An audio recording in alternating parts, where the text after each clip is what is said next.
ಬಂಧುಗಳೇ ನಮಸ್ಕಾರ, ಹೇಗಿದ್ದೀರಿ ಎಲ್ಲರೂ? ಬಂಧುಗಳೇ, ಇಲ್ಲಿ ಕುಟುಂಬಸ್ಥರ ಕಣ್ಣೀರು, ಅದರಲ್ಲೂ ಕೂಡ ಆ ತಾಯಿಯ ಕಣ್ಣೀರನ್ನು ನೋಡ್ತಾ ಇದ್ರೆ ಎಂಥವರಿಗೂ ಕೂಡ ಅರೆಕ್ಷಣ ಕರುಳು ಚುರುಕನ್ನುತ್ತೆ.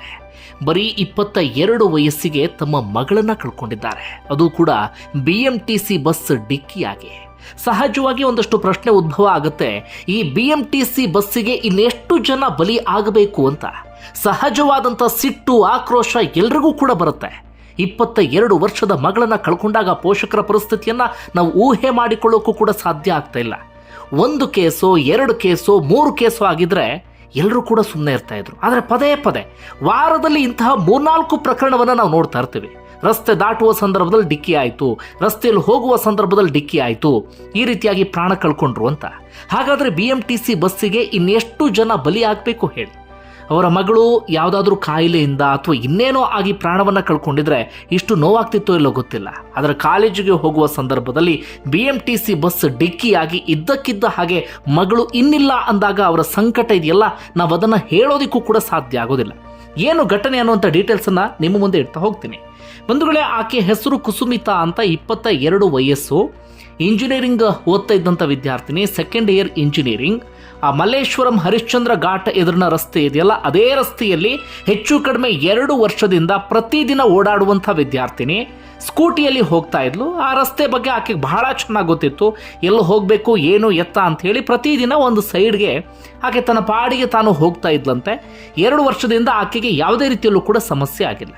ಅದೇ ರೀತಿಯಾಗಿ ಇವತ್ತು ಬೆಳಗ್ಗೆ ಹೆಚ್ಚು ಕಡಿಮೆ 9:30 ಸುಮಾರಿಗೆ ಆ ಹರಿಶ್ಚಂದ್ರ ಘಾಟ್ ಎದುರಿನ ರಸ್ತೆಯಲ್ಲಿ ಬರುವಂಥ ಸಂದರ್ಭದಲ್ಲಿ ಇದ್ದಕ್ಕಿದ್ದ ಹಾಗೆ BMTC ಬಸ್ ಒಂದು ಅತಿ ವೇಗವಾಗಿ ಬರುತ್ತೆ.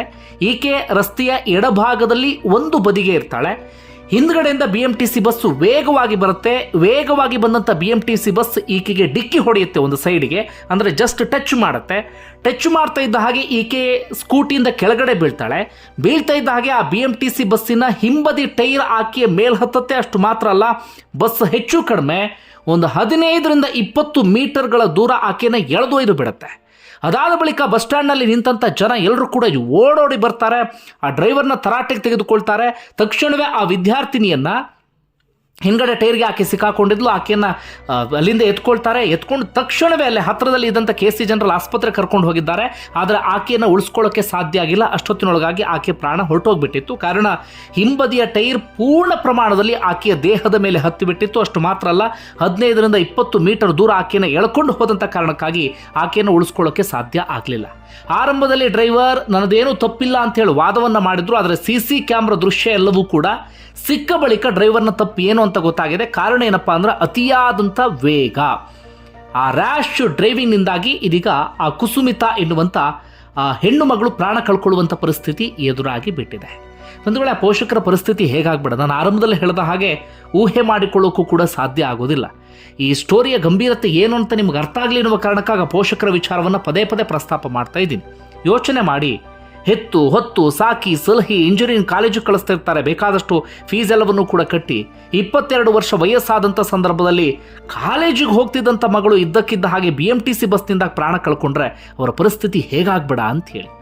ಈಗ ಈ BMTC ಬಸ್ ವಿಚಾರಕ್ಕೆ ಬರೋಣ. ಇದು ಪ್ರಥಮ ಅಲ್ಲ, ನಾನು ಆಗಲೇ ಹೇಳಿದ ಹಾಗೆ ಪದೇ ಪದೇ ಇಂತಹ ಕೇಸ್ಗಳನ್ನ ನಾವು ನೋಡ್ತಾನೆ ಇದ್ದೀವಿ.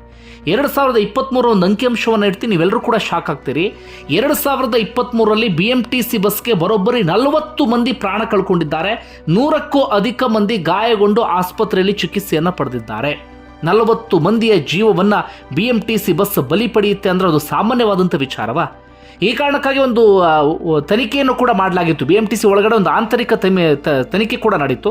ತನಿಖೆ ನಡೆದಂಥ ಸಂದರ್ಭದಲ್ಲಿ ಅವ್ರು ಕೊಟ್ಟಂಥ ರಿಪೋರ್ಟ್ ಏನಪ್ಪ ಅಂದರೆ, ನಮ್ಮ ಡ್ರೈವರ್ಸ್ಗಳದ್ದೇನೂ ತಪ್ಪಿಲ್ಲ, ನಮ್ಮ ಬಸ್ಸಿಂದ ಯಾವುದೇ ಸಮಸ್ಯೆ ಆಗ್ತಾ ಇಲ್ಲ, ಈ ರಸ್ತೆಯಲ್ಲಿ ಹೋಗ್ತಾರಲ್ಲ ವಾಹನ ಸವಾರರು, ಅವರಿಂದಲೇ ಸಮಸ್ಯೆ ಆಗ್ತಾ ಇದೆ, ಅವರಿಂದಾಗಿ ಅವರು ಪ್ರಾಣ ಕಳ್ಕೊಳ್ತಿದ್ದಾರೆ ಎನ್ನುವಂಥ ಒಂದು ವರದಿಯನ್ನು ಕೊಟ್ಟು ಕೈ ತೊಳ್ಕೊಂಡು ಬಿಟ್ರು. ಅಲ್ಲಿ ಮುಗಿದು ಹೋಗಿಬಿಡ್ತು ಕತೆ. ಆದರೆ ಈಗ ಪ್ರತಿಯೊಬ್ಬರು ಕೂಡ ಗಂಭೀರವಾಗಿ ಯೋಚನೆ ಮಾಡಬೇಕಾಗಿರುವಂಥ ವಿಚಾರ ಅಂದರೆ, ಈ BMTC ಬಸ್ಗಳ ಈ ಸಮಸ್ಯೆಗೆ ಪರಿಹಾರ ಏನು? ಗಂಭೀರವಾಗಿ ಯೋಚನೆ ಮಾಡಬೇಕು. ಅದಕ್ಕೊಂದು ಪರಿಹಾರವನ್ನು ಕಂಡು ಹಿಡಿಲೇಬೇಕಾಗತ್ತೆ.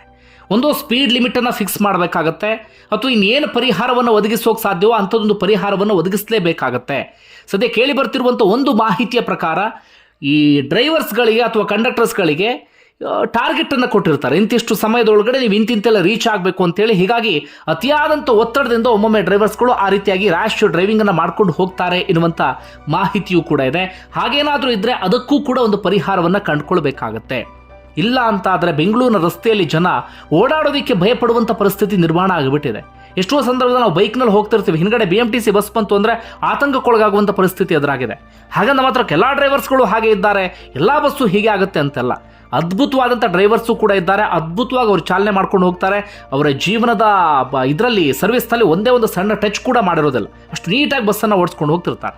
ಆದರೆ ಒಂದಷ್ಟು ಮಂದಿಗೆ ಅದು ಏನು ಧಾವಂತವೋ ಅಥವಾ ಡ್ರೈವಿಂಗ್ ಸೀಟ್ ಮೇಲೆ ಕೂತು ಬಿಟ್ಟರೆ ಅದು ಏನು ಮೈ ಮೇಲೆ ದೆವ್ವನೇ ಬಂದ ಹಾಗಾಗ್ಬಿಡುತ್ತೋ, ಆ ವಿಪರೀತವಾದಂಥ ಸ್ಪೀಡು ನೀವು ಒಮ್ಮೊಮ್ಮೆ ನೋಡ್ಬೇಕು. ನೀವೆಲ್ಲರೂ ಕೂಡ ಬೆಚ್ಚಿ ಬೀಳ್ತೀರಿ. ಆ ಟ್ರಾಫಿಕ್ ಇರುವಂಥ ರಸ್ತೆಯಲ್ಲೇ ಜನ ಓಡಾಡುವಂಥ ಅತ್ಯಂತ ಜನನಿಬಿಡ ಪ್ರದೇಶದಲ್ಲೇ ಈ ಸಿನಿಮಾ ಸ್ಟೈಲಲ್ಲಿ ಬಸ್ಸನ್ನು ಓಡಿಸ್ಕೊಂಡು ಹೋಗ್ತಿರ್ತಾರೆ. ನೀವೆಷ್ಟೋ ಸಂದರ್ಭದಲ್ಲಿ ರಸ್ತೆಯಲ್ಲಿ ಹೋಗ್ತಿರ್ತೀರಿ, ಒಂದು ಬದಿಯಲ್ಲಿ ಹೋಗ್ತಿರ್ತೀರಿ ಅಂತ ಇಟ್ಕೊಳ್ಳಿ, ಒಂದು ಸೈಡ್ನಲ್ಲಿ ಎಡಭಾಗದಲ್ಲೋ ಬಲಭಾಗದಲ್ಲೋ ಒಂದು ಸೈಡ್ನಲ್ಲಿ ಹೋಗ್ತಿರ್ತೀರಿ ಅಂತ ಇಟ್ಕೊಳ್ಳಿ. ಹಿಂದ್ಗಡೆಯಿಂದ BMTC ಬಸ್ ಬರ್ತಾ ಅವ್ರು ಎಷ್ಟು ನಿಮ್ಮನ್ನು ಆ ಕಡೆ ತಳ್ಳಿ ಬಿಡ್ತಾರೆ ಅಂತಾದರೆ ಒಮ್ಮೊಮ್ಮೆ ನೀವು ಅಲ್ಲಿ ಲಾಕ್ ಆಗುವಂಥ ಪರಿಸ್ಥಿತಿ ಎದುರಾಗ್ಬಿಡುತ್ತೆ. ಈ BMTC ಬಸ್ಸು ಮತ್ತು ಆ ಒಂದು ಬದಿ ಇರುತ್ತಲ್ಲ, ಅದ್ರ ನಡುವೆ ನೀವು ಲಾಕ್ ಆಗುವಂಥ ಪರಿಸ್ಥಿತಿ ಎಷ್ಟೋ ಸಂದರ್ಭ ನಿರ್ಮಾಣ ಆಗಿಬಿಡುತ್ತೆ. ತಲೆನೇ ಕೆಡಿಸ್ಕೊಳ್ಳೋದಿಲ್ಲ ಡ್ರೈವರ್ಸ್, ಒಟ್ಟಲ್ಲಿ ಬಸ್ಸನ್ನು ಪಾಸ್ ಮಾಡ್ಕೊಂಡು ತೆಗೆದುಕೊಂಡು ಹೋಗಬೇಕು ಅಷ್ಟೇ. ಕೆಳಗಡೆ ಯಾರು ಓಡಾಡ್ತಿದ್ದಾರೆ ಅವ್ರ ಕುರಿತಾಗಿ ಇವ್ರು ಯಾವುದೇ ರೀತಿಯಲ್ಲೂ ಕೂಡ ಯೋಚನೆ ಮಾಡೋದಿಲ್ಲ. ಹೀಗಾಗಿ ಬಿಟ್ಟರೆ ಹೇಗೆ ಪರಿಸ್ಥಿತಿ, ಮುಂದೆ ಜನ ಹೇಗೆ ಓಡಾಡಬೇಕು, ಭಯಪಡುವಂಥ ಪರಿಸ್ಥಿತಿ ನಿರ್ಮಾಣ ಆಗಿದೆ. ಎಲ್ಲ ಸಂದರ್ಭದಲ್ಲೂ BMTC ಅವರದೇ ತಪ್ಪು ಅಂತ ನಾನು ಹೇಳೋದಿಲ್ಲ. ತುಂಬ ಸಂದರ್ಭದಲ್ಲಿ ವಾಹನ ಸವಾರರು ಕೂಡ ಬೇಕಾಬಿಟ್ಟಿಯಾಗಿ ಡ್ರೈವಿಂಗ್ ಮಾಡ್ಕೊಂಡು ಹೋಗ್ತಿರ್ತಾರೆ. ಅದರಲ್ಲೂ ಕೂಡ ಬೈಕ್ ರೈಡ್ ಮಾಡೋರಂತೂ ಬೇಕಾಬಿಟ್ಟಿಯಾಗಿ ಬೈಕನ್ನು ಓಡಿಸ್ಕೊಂಡು ಹೋಗ್ತಿರ್ತಾರೆ. ಬೆಂಗಳೂರಂಥ ನಗರದಲ್ಲಿ BMTC ಬಸ್ ಡ್ರೈವರ್ಗೆ ಭಾಳ ಸಮಸ್ಯೆ ಇರುತ್ತೆ, ಹೌದು. ಹಾಗಂದ ಮಾತ್ರಕ್ಕೆ ಇನ್ನೊಬ್ಬರ ಪ್ರಾಣ ತೆಗೆಯೋದಕ್ಕೆ ಸಾಧ್ಯ ಆಗೋದಿಲ್ಲ, ಒಂದು ವಿಚಾರ. ಮತ್ತೊಂದು, ಬಹುತೇಕ ಸಂದರ್ಭದಲ್ಲಿ BMTC ಬಸ್ಗಳ ಡ್ರೈವರ್ಗಳದ್ದೇ ತಪ್ಪು ಇರುತ್ತೆ. ಅವ್ರು ಮಾತ್ರ ತಮ್ಮ ಪರವಾಗಿ ತಾವು ವಾದ ಮಾಡ್ಕೊಂಡು ಬಿಡ್ತಾರೆ. ದೊಡ್ಡ ವೆಹಿಕಲ್ಸು ಸಣ್ಣ ವೆಹಿಕಲ್ಸ್ ನಡುವೆ ಆಕ್ಸಿಡೆಂಟ್ ಆದಾಗ ದೊಡ್ಡ ವೆಹಿಕಲ್ಸ್ನೇ ದೂಷಿಸ್ತಾರೆ ಎನ್ನುವಂಥ ಮಾತನ್ನು ಹೇಳ್ತಾ ಇಲ್ಲ. ಆ್ಯಕ್ಚುಲ್ ಆಗಿ ತುಂಬ ಸಂದರ್ಭದಲ್ಲಿ ಈ BMTC ಬಸ್ ಡ್ರೈವರ್ಗಳದೇ ಎಡವಟ್ಟು ಸಮಸ್ಯೆ ಇರುತ್ತೆ. ಹೀಗಾಗಿ ಸರ್ಕಾರ ಇದನ್ನು ಅತ್ಯಂತ ಗಂಭೀರವಾಗಿ ಪರಿಗಣಿಸಬೇಕಾಗತ್ತೆ. ಇದಕ್ಕೊಂದು ಸರಿಯಾದ ರೀತಿಯಾದಂಥ ಪರಿಹಾರವನ್ನು ಒದಗಿಸಲೇಬೇಕಾಗತ್ತೆ. ಇಲ್ಲ ಅಂತಾದರೆ ಇನ್ನದೆಷ್ಟು ಜನ ಪ್ರಾಣ ಕಳ್ಕೊಳ್ತಾರೋ ಗೊತ್ತಿಲ್ಲ.